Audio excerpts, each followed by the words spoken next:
Welcome to Geek Nerd Tech on Black Hollywood Live. Today, Obama tried to warn Zuck. Amazon has a very quiet rollout, and Star Trek Discovery soars for CBS. Let's go. You are tuned in to Black Hollywood Live's Geek Nerd Tech. All my life I've been chasing the check and I never get it. Been around and seen it, never had it. Mama, daddy, whole family, broke family. I'ma get it, told them I fucking handle it and murdered the game. Welcome to Geek Nerd Tech, the show where we break down tech news and nerd culture from a black and brown geek perspective. I'm Joe Braswell. I'm joined as always by Keely Shine. What's happening? I'm in the building, baby. How you doing? I'm chilling, man. How you doing? I'm good. I'm listening to this new JID. New single. The album just dropped earlier this year, but this is a newer single. I know where it's from, called Hasta Luego, but it's kind of fire. It's from Atlanta. Like I said, the first time I heard it, I thought it was a girl. But yeah, and I also was watching Insecure, and he popped up on Insecure one episode, and I was like, oh, that's that girl. And so sorry, JID, you're not a girl, but you are. You got some. Your voice is kind of high. Anyway, that's what's up, man. Welcome to Geek Nerd Tech. We You're are here, back. baby. Lots to discuss today. Let's get into it, baby. Want to talk about just some pop culture stuff, some music stuff, and I do want to talk about my favorite person in the whole world. I sent you this story early. Yeah, you did. Your boy boy Zuckerberg. Like, it turns out that President Obama tried to give Zuckerberg a wake up call after he, was so blatantly dismissive over the idea that Russians could be responsible, that Facebook could be influential in the election, dismissing these claims as crazy. Right. Crazy, the idea of fake news and his company's social network played a key role in the election. It's just crazy. And then Obama said, it's kind of true. And so Zuck was like, man, it's crazy. So time passed. History has proven this out differently. He is now after saying it was crazy, after like kind of brushing off Obama, after like refusing to cooperate with the Senate Intelligence Committee, he's now turned over all the info over to Mueller and his team, only to find out that some of this stuff was paid for in rubles, among other things. And so the question for you, two questions. Number one, was Zuck complicit in this whole thing, and did he and like they said in the old Nixon days, Watergate days, how much did he know and when did he know it? Is there a cover up, Achilles Shine? I don't think it's a cover up to the degree that you're framing it. I don't think he was complicit. I don't think Mark Zuckerberg is a spy. He was like, rubles, money's money, son. Bring it in. The amount of money was minimal. I mean, you got to think they're making billions of dollars a quarter. Like Sure. They spent like $100,000. That's true. But however, the fact that Obama did kind of like pull him aside, whisper in his ear, like, "Hey, bro, like you got some stuff that's happening. You might want to take a look." And he didn't, like you said, give it any mind. Like, I think that is crucial. I mean, especially now it's kind of blowing up in his face. And I mean, in a way, it is depreciating his brand in terms of how the public see it. So I think that, I mean, it all comes back full circle, and it makes Obama look even doper. It's like, yo, I tried to tell you, motherfuckers, but hey, I have mixed feelings about the Obama thing because, I mean, Hillary's promoting her book now, so she's done a one-on-one interview with just about everybody, under the sun, and it's been good. But one of the things that keeps coming up is just, again, how much did Obama know? When did he know it? And his choice to not go public with this. Also Mitch McConnell threatened to say that they would make this a partisan issue if he did go, so you really could blame Mitch McConnell. Thanks, Mitch McConnell, who also knew about this shit. But I feel like Obama was a little bit complicit, but he admittedly thought Hillary was going to win. If Hillary was already going to win, then what good does it do to muddy the waters, all this mess? We can deal with it after the fact, after she wins. But, there's a big gamble. The question I have for you on this, I don't want to spend too much time on it, but the question I have for you is, Zuck's dismissal of the idea and then further dismissal of President Obama information, high-level information, does this speak to the hubris of Zuckerberg and just or maybe just these Silicon Valley CEOs in general. And they all have this sort of God complex. The fact that the president of the United States will roll up on you and be like, "Yeah, your company's like, don't tell me about my company. Of course. I'm the Zuck." Of course. I mean, this new money, baby, in the last 10, 15 years, they built, a massive amount of wealth. And so it's like they have a chip on their shoulder. Like, you old politicians in Right. D.C., what are you talking about? Like, hey, we're over here doing our thing, leave us alone. Of course there's a degree of that. Like, and I think that, the more that we see, the synergy of how politics, culture, technology emerges, like these things will be more happenstance, I feel. And I think the precautions and the implementation of things to prevent these things will be, more investment will be put into that. So I think that it's a wake up call to all Silicon Valley and technology companies. Like, we've covered for this whole year about cleaning house in terms of like diversity in ranks. We're talking about how women are treated. Yep. We're talking about all these different type of things. So it does kind of speak to the culture of these tech companies. And so, hey, maybe it's a wake up call. Like, hey, you're not invincible. Yep. I agree with that analysis. So Okay, yeah, I do too. I mean, Zuck's been in the gym. He's a little swole up. He's a little chest He's all been in the puffed out. gym. He's feeling himself. Got a few B's a month. Like, he's like, Obama who? right. Anyway, all right. Moving on. Last point, like Apple, Facebook, they're worth more than the country. Yeah, like they're worth more than the government. Exactly. Like, so they are. They well, they're not in the trillions, but still, and they're making more money in revenues for sure than most countries. Right. Except for like Russia and China and Right. the big ones. Exactly. So, That says a lot. It says a lot. Like, who are you going to talk to? You're going to tell me how to run my business. Like Right. I could run Bulgaria. I like So yeah, I mean they it's true. So I understand. Speaking of large companies, London's Transport Authority announced on Friday that they're not going to renew Uber's license in the whole city. Reason being, they said the company is not, this is so British, fit and proper to operate in the city. This is on the heels of all the controversy at Uber, and it's really sort of just saying, look, that company is foul. Their business practices are foul, and in the city of London, in London town, we are not gonna, we're not gonna stand for it. So, it's a bit of a shock and a bit of a blow to London. But boy, Sadiq Khan, the Muslim mayor of London, said, "Hell no." Hey, man, I mean, it does speak a lot. Like, we just kind of like hinted at it the last topic, just how a few mistakes, a few strategic mistakes could really jeopardize the awareness and the positioning that your company has. I mean, but I think this issue is I think it's kind of extreme, their position. I think there's like a middle ground they could take. I mean, because Uber does employ 40,000 drivers in London, like 3+ million people use the service. Like, it does help with transportation. Like, it provides the accommodations that people are looking for to get them from point A to point B. So I think there can be some type of, maybe, like I said, middle ground to get Uber up to the standards that the city wants, versus just saying, no, you can't come into the city. Like, that just seems like a very hard stance to take. Yeah. And so I'm wondering how, I mean, obviously Uber is going to push back, and it's going to be all in the courts, and how that's going to unfold. We'll see. But what do you think? Well, it's interesting. So there's a lot of things really happening here. First of all, and the CEO pushed back and sort of said, look, there's 40,000 Uber drivers and 3.5 million Uber users in London that depend on this app. So think about this. You put 40,000 people out of work. Right. You got 3.5 million people who are depending on this to use this on a regular basis. Just cut that out. Mm-hmm. Obviously, those people just go other places, but maybe not the drivers.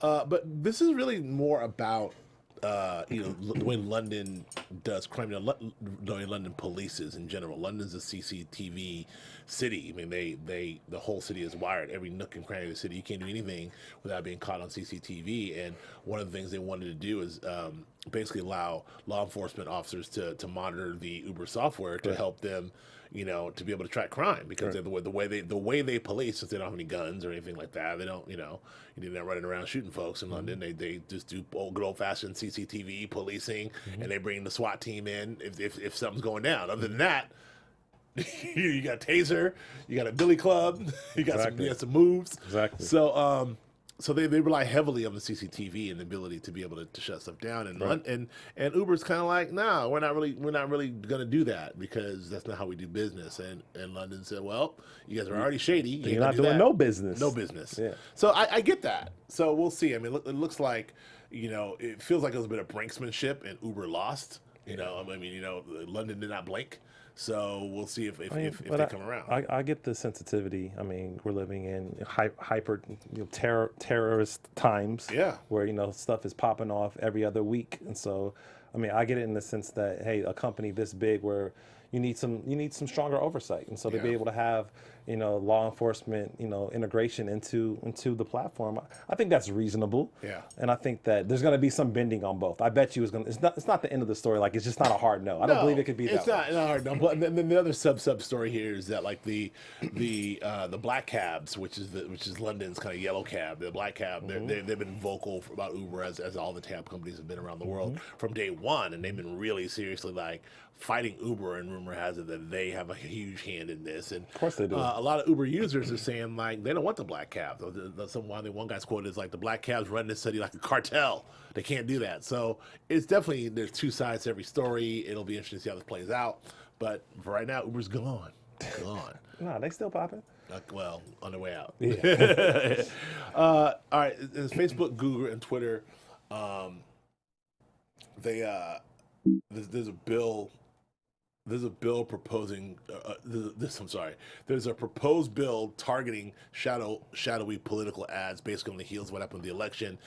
Congress is trying to put a bill forward that basically specifically speaks to Facebook, Google, and Twitter. Yep. And there seems to be some pushback, but not a lot of pushback. But it seems like a good idea to me. I don't know. I think it's a great idea. I mean, during the political campaign, typically when you see an ad on television, you see who it's sponsored by. You have oversight, right? So Right.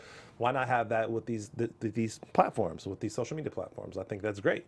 I mean, that protects us as consumers and users to know exactly who's sponsoring this messaging, and also it gives transparency from the platforms. Like, hey, we're letting you guys see behind the curtain. Like, this is who paid for it. This is what's going on. Right. And I think that will help minimize a lot of this corruption that we're seeing, and especially around the topic of this hacked election with the Russians. So I like the fact that the FCC and other government agencies are kind of like pushing this forward. I think this is a great idea, to be honest. Yeah, Better I agree. transparency. I agree. It just speaks to like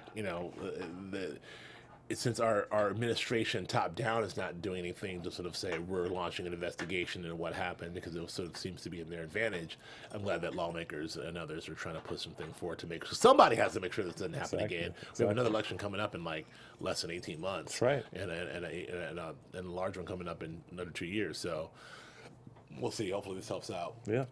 This is a story that came out. FCC. Speaking of FCC, is really, it's kind of a quiet thing that happened, but it may have some large implications. They're saying that that telecommunications company like T-Mobile and others are actually competitive, and they're actually market competitive, which sort of opens the door and stops some of these like larger mergers from being happen, which helps maybe curb the idea of net neutrality, because you have companies like AT&T who are a giant telecom company, but also have a giant broadband company. Exactly. And I mean that's a crazy kind of like, you can't say I Get have your hands all the in both phones pots, and I yeah. have all the cable and I have Exactly. all the internet and we're just one I have company. everything. Like that's not so. What the FCC is saying is like these things are like competing now, because on your phone it's just the same as having it. The internet's the internet. Yeah. So if you can have all that stuff, that positions you to be a monopoly, which isn't good. Right. So this could be good. So I don't know. What do I you mean, I think? agree. I think it could be good, and I mean, we've discussed relentlessly on this show about net neutrality and fairness with our access to the internet and speeds and all that stuff. So yeah, as these companies consume and get larger and larger, and I mean, the fact that we want this type of competition to be able to prevent them from being a monopoly and dictating what we can and can't do. So Right. I like the fact that we have this opposing force, this friction between companies, this good race. You know what I'm saying? So I think that's a great thing. Yeah. So I agree. It can only be a good thing, but like it's just, again, I'm really afraid of. The only thing I'm afraid more of I just don't like these giant conglomerations, these giant mergers, because what happens is there's always someone bigger who's going to buy you. So That's right. when all these companies start merging and merging and merging and merging, it just paves the way for Bezos to be like, I'll buy it all. Yeah, I'll buy AT&T, the gas company, AT&T. They're all one company, whatever. Like Exactly. it's gonna be car dealership. It's all one company. So it helps. It's good that they're able to distinguish that these things are different or competitive, so no one can come and just gobble them all up. Exactly. Because at some point, the way things are going, I've been saying this for a long time. It's just going to be in like 5, not even 10, maybe 5 years from now, it'll just be Google, Apple, and Facebook. Like, who own everything. Right. They'll own everything. Seriously. And it'll just be like, okay. So it'll be like the three networks, like ABC, CBS, they'll own the power company and the shipping companies. No, and I believe it. The mailboxes and Yeah. your internet. And I believe it. Your content. It'll all be down to 3 things. I would say, yeah, probably 3 or 4 things. I would include Jay-Z in there too. Let's see, Apple, Google, Amazon, And then Jay-Z. and Jay-Z. That makes sense. Well, I don't want to bet against Jay-Z because I hear he doesn't lose. The dumb joke. In the hurricane recovery efforts, which are immense. I mean, we're still not nearly done with the damage that happened from Harvey, and we're really dealing with the damage done in Puerto Rico, which is just It's like it's crazy. a full-blown humanitarian crisis. Absolutely. And we have over 1 million people without power still, Running water. without running water, Food access, access to food. On top of the fact, Communications. like a third or more of these people have lost everything, lost their homes. Exactly. So not like they're in the house with no power, no food. They're like they don't got a house. Complete decimation, man. So that's I guess unimaginable. I can imagine being in an area that is, I don't know how many square miles. Yeah, an island. Like An you're locked in. island. You can't escape it. That's just without power. Exactly. The whole island. For over a week. Yeah, That's huge. That's on some. Who know? I mean, just think about what was going on in damn Superdome in Louisiana. Right. After like a week. Right. Like what's going on when the whole island's out. Right. We just stuff. There's so much things that are unreported that we'll hear about over the years. That's like just really scary. Yeah, thinking 100%. about. And not just that, like not just Puerto Rico, it's other islands that, I mean, obviously Puerto Rico and the United States, but there's other islands that are not getting any coverage that have the same infrastructure problem. Yeah. That to me is concerning. We don't even know what's happening with those folks. I mean, who knows? But anyway. It's bad. But some folks are using some technology solutions. Like people are bringing in drones to help with hurricane relief. We've talked for months and months and months about Amazon delivering stuff via drones and other folks using drones to deliver well. Drones are helping with hurricane relief efforts, bringing in supplies and bringing in critical tools for rescue teams. I think this is fantastic. That's awesome. I don't know, if this is just sort of a feel-good story or how actually, how many drones are actually really actively doing stuff and helping. No, I think it's an incredible story. Okay. Because I mean we've had such a large discussion about whether or not how drones will be regulated and like how we can't have drones in our sky and like this is not a good thing for us. But this is a perfect example of how we can utilize this technology for a number of things. Yeah, search and rescue, like mapping to see what terrains are looking like, see what power lines are down, like you said, dropping off supplies and materials. Like the usage that you can be able to siphon off the drone technology is large. And so the fact that these drones are being able to do what they're able to do stuff in a more rapid pace than maybe a person in a helicopter can do or in a truck can do. Like that's great because it's helping to provide a quicker solution to some of the problematic things that happen because of the hurricane. I love it. Yeah, no, it's fantastic. I mean, I think it's great. And you brought up great points about the mapping and other things. Like in my dumb head, it's like they're just dropping off bandages and food, but actually it's way more. We're way past that enough from a high tech standpoint with what drones can do and capture and and record. So that's good stuff. I don't know how I feel about this, but people have been wondering about this for a while. Like, why hasn't this happened sooner? But it looks like Twitter's talking about expanding 280, baby. Expanding their cover, expanding their characters from 140 to 280. I mean, thanks Twitter. I mean, I don't know what to say of this. I mean, it's fine. Twitter, although I use it and I like it, I read it, and obviously our president uses it, and things happen, and it's Twitter. But what do you think? What do you think of this? Is this Hey, a good thing, bad thing? It's Twitter. I mean, I still think Twitter is just antiquated and still on its way out, but I don't know. What do you think? I don't think it's antiquated. I definitely don't think it's on its way out. Everybody uses Twitter. Yep. Whether or not it's a revenue driver, that's really yet to be proven, like the other guys. Right. But people love Twitter. And so the fact that they're making the argument, they're saying, hey, based on our analytics, we can tell that, other languages like Japanese, when they use 140 characters, they are able to express way more because in that one character, they're able to say way more. So why not expand it to 280 and the usage on our platform will increase? So, hey, because you might feel limited with the 140 and that might prevent you from tweeting, now I'll bump you to 280. Now you might do it more. So that helps to bring more attraction to our platform. That can help bring more revenue to our platform. Definitely so will help with Twitter rants. So I love it. Cause well, good. I'm glad. With the Twitter rants we see, the tweet storms. I mean, Rob Kardashian would have been able to get all of his. He would have been able in like at least 4 tweets instead of 8 or 10, whatever he did. And yeah, this is obviously for Donald too. This could be good. So we'll see. Yeah, I don't know. We'll see how this whole thing goes, but I think it's good. I just don't know where it ends from there. I don't know the advantage of keeping it 140. I don't. But they know. Yeah. Based on their analytics, based on their traction of how people use the platform. I love the fact that they supersized it. I mean, why not? Like we're super accustomed to how Twitter works, so it's like, okay, cool. Like, you giving me more power, give me more resources to be able to express what I want to express. Right. I think that's a win for everybody. I do too. No one's gonna be like, damn, I want it to be 70 characters, like, or whatever. That's true. Expansion, baby. This is a story about Oculus Rift. Facebook said they're going to give you refunds for any apps you don't like. So in other words, you get the if you pay that giant price tag of $4.99, what is it, $3.99? Ridiculous. What 99. they're saying is, hey, check it out. If you don't like it, you can return the apps for free, which seems to make sense. I don't know. Do you think is this going to make you run out and grab one? Absolutely not.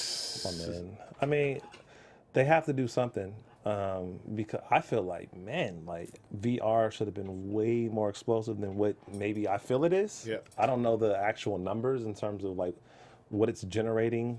Like, I know what it's generating like for like on more of the commercial side, business side, but in terms of like the individual user, I have the Oculus at the house, Joe, come through. Like, I don't know anybody that has it. No, do I. Exactly. The PlayStation joint, yes. The Oculus is not anyone's not a consumer. Right. That's what I'm saying. Yeah. So like they have to be competitive with the PlayStation and HTC and those, and then even like the Google Cardboard.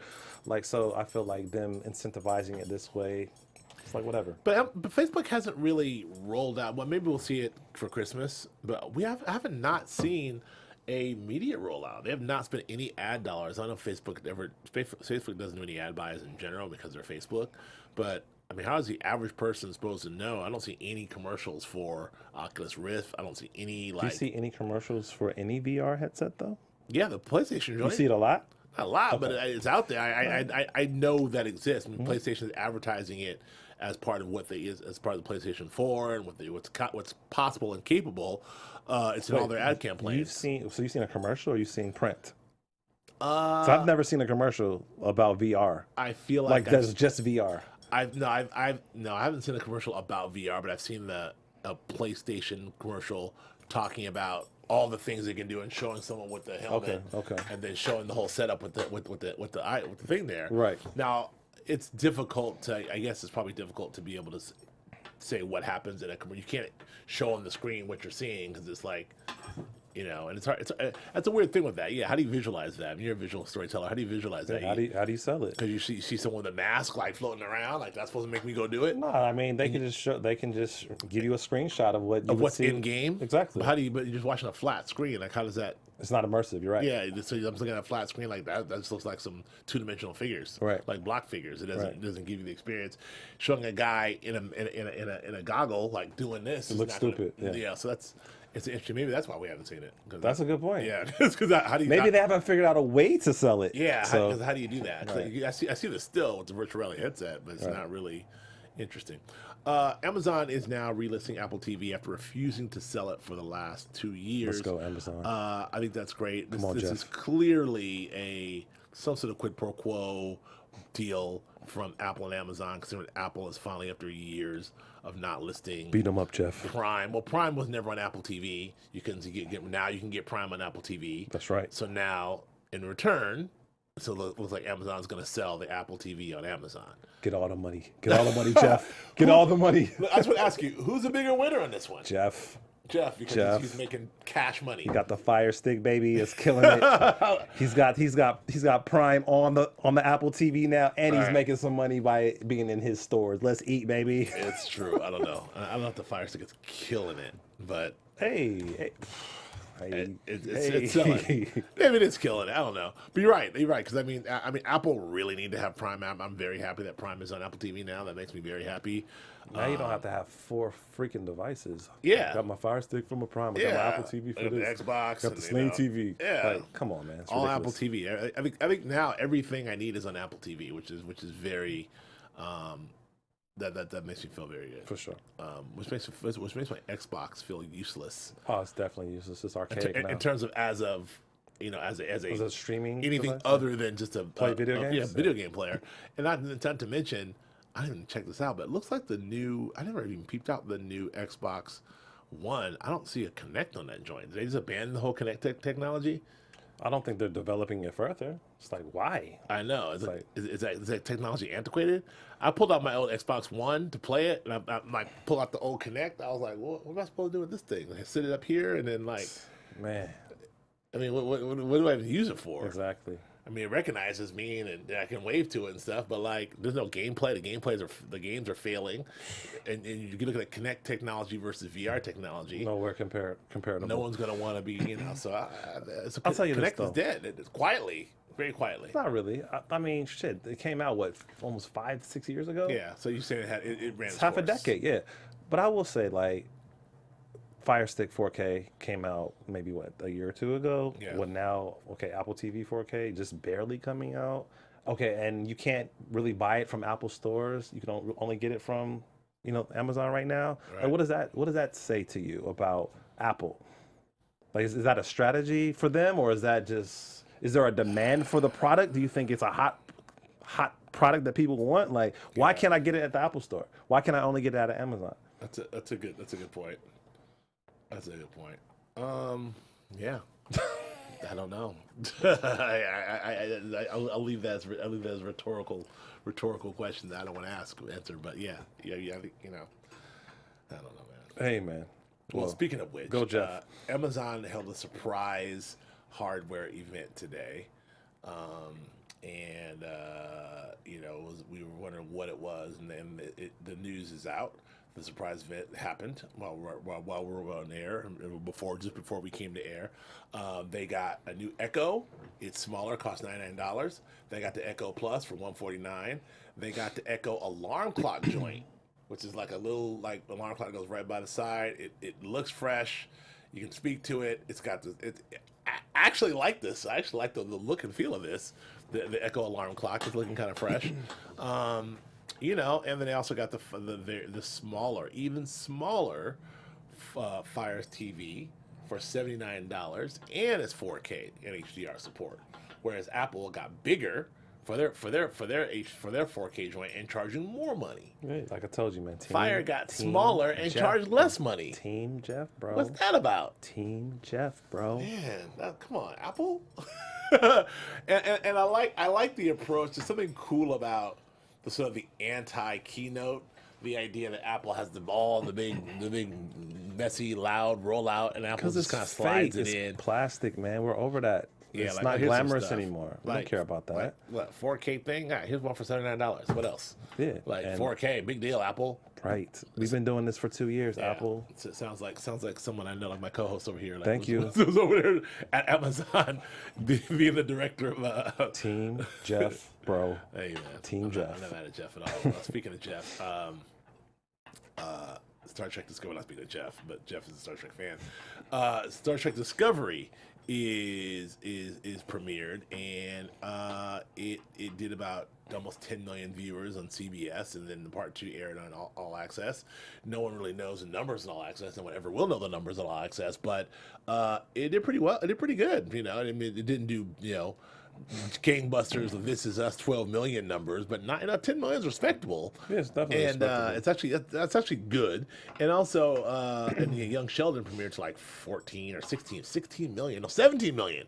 Young Sheldon 17 million. So CBS is just killing the game.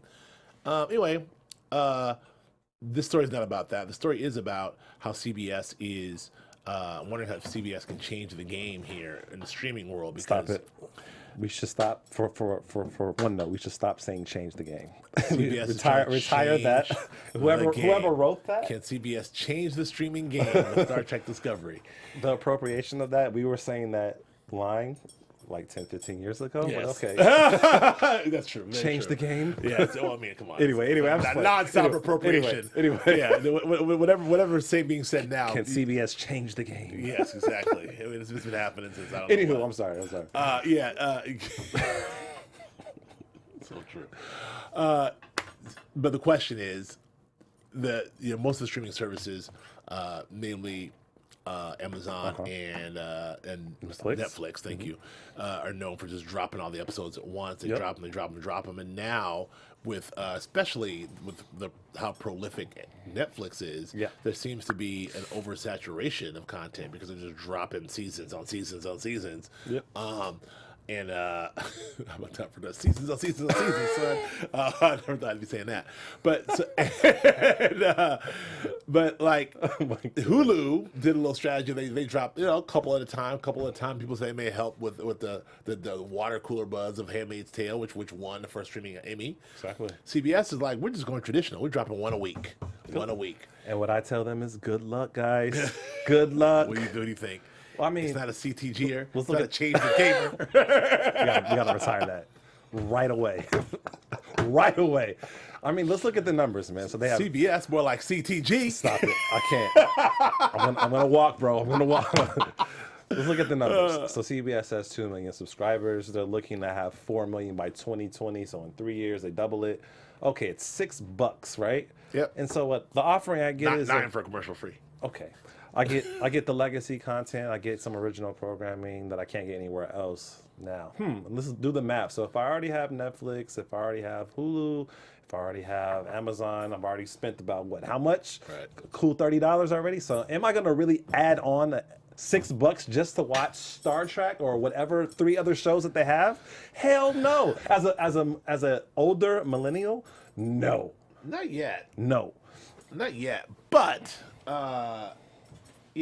but I will say, I'm not mad at CBS for this play because the more I think about it, the more research I do, this is just this over the top. This OTT, even with their 2 million subscribers, I mean, it left like I said, 50 million less than Netflix. Yeah, but they're trying to catch up. But it's CBS. This is it's an all cash business for them. First of all these suckers who subscribe to All Access, like me, paying that $6 a month and still watching commercials. It's a sucker move for CBS. It's just cash. They're still selling you commercials. They're still selling all those ad rates, and they're getting extra. You pay for junk, and they still live on the most profitable giant network in television history at CBS. They're laughing. This is just more. It's a cash extraction. Hey, but if it grows, it's all gravy. It's not sustainable with this current business model. Right. The fact that they're still doing a traditional way of delivering the content to you, then you have to pay an additional $6 for what? You're not going to give me violence, sex, and cursing. Like, for what? Like, why am I paying that? Okay, you might slip it in, but it's not going to be heavy. Yeah. Like, come on, man. I'd rather stick with HBO. I'd rather stick with the other ones that I'm already paying for. Look, as we've said, not we've said, but everyone said for years and years and years, content is king. So really, if CBS just puts out spin-off versions of their existing shows like The Good Wife and even Star Trek, and if they sort of take their existing properties and develop these ancillary things, like maybe not, but could be an opportunity for them to do some real, out there shit. What was the percentage? There would be 4% of viewership. The CBS All Access. Yeah. Once it gets to 4 million, it'll only be 4%. Who cares? Yeah. Okay, they'll make 300 million plus, but like in the grand scheme of the Titans that are really killing the streaming game, they're nowhere near it. They won't be anywhere near it. They're too late. That's how I see it. I'm actually I'm just really interested to see. I don't know how that math works because, like, so by those numbers you're talking about, the 2 million subscribers, 12 times 12. Yeah. That's about 150 million a year. Great. And Discovery alone, I mean, they're operating a deficit. Like, even though they're still making cash off everyone, it's operating a deficit. Just producing Discovery and The Good Fight. Those are expensive shows. So they're operating at a deficit. So they're in a hole already. But I don't know. They have a plan. I mean, but I will say, they have money. They have money. They have money to burn. I will say Star Trek was great. Yep. We've already talked about this offline, Yep. and I think for those who haven't seen it, I think you should see it. But I don't know if that's gonna make me want to subscribe. Right.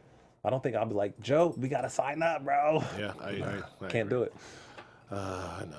So unfortunately, one of us already subscribed. So Hey. I'll slide you that password. Hey, please. You can get them episodes of the Jeffersons,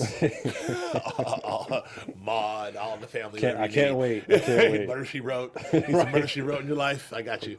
Cannot wait. Call of Duty is about to drop. The beta drop. The real game, I think, is coming out in November. I don't know what's going on with this Call of Duty, but it looks amazing. It always does. It looks even better than it's ever looked. I've ever seen it look. It looks ridiculous. I don't know. I mean, they're going full circle. Call of Duty started with World War II joints, and then they went all the way to the future to where it's like ridiculous now. This last Call of Duty was kind of goofy in space and stuff, but they just circled all the way back to bring it back to World War II.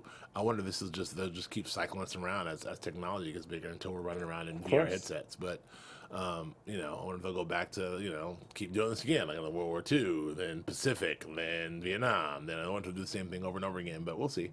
But it looks amazing, and that's all I can say. Yeah. I mean, classic franchise, man. Yep. Last but not least, Xbox is coming out with a Paul Walker Xbox skin. So take that, PlayStation. Take that, VR. I mean, this is cool, but they got, they got to do a little more.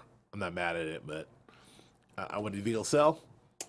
I mean, I think people that are super fans would definitely want to grab it for sure. Okay. I mean, you got to think like the Nintendo situation. The two offerings that they dropped, they're sold out like instantly. So of course someone's going to grab that. Right. They surprised Vin Diesel and Tyrese and him with a Xbox gift. All right, good for them. That's all I got.